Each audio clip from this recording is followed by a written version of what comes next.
nastoupilo 19 tanečních párů kategorii senior 1 třídy D, jsou standardní.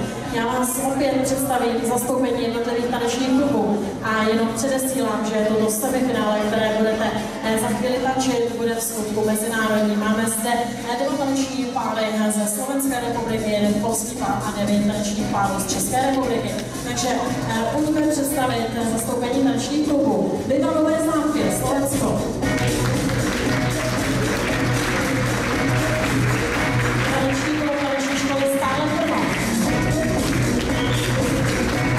Taneční klub Urban Milasou Polsko. Taneční klub Maestro.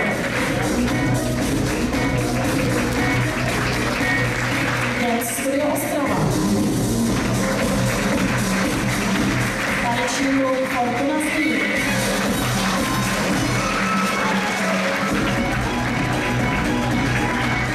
Taneční klub Chvátalové Berou.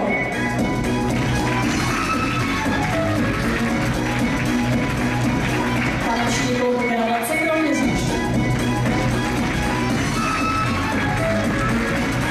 Své zastoupení má hlavní město Praha. A taneční pár Tadeusz Skladna.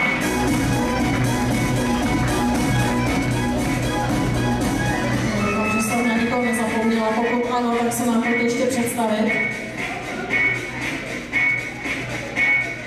Tak, já věřím, že jsme na nikoho nezapomněli. A pojďme si představit 5 členů odborné poroty, kteří budou hodnotit vaše výkony. Pan Jiří Hrubý, město Šuper. Pan Josef Koubek, Police nad Metují. Pan Petr Mertík, Jíčín. Paní Ludmila Míšerová, Pardubice. Josef Zlíka, Mladá Boleslav. Budou dohlížet na to, jak tančíte, budou hodnotit, kteří z vás vyberou do finále, z tohoto semifinále, které jsem říkala, že je 19 tanečních párů, odborná porota bude vybírat 6 do finále.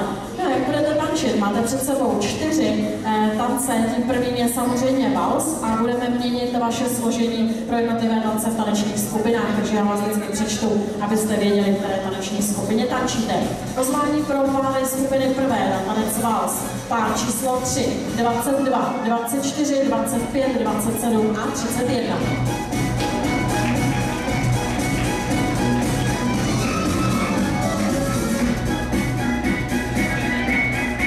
Pojďme na to vals pro vás.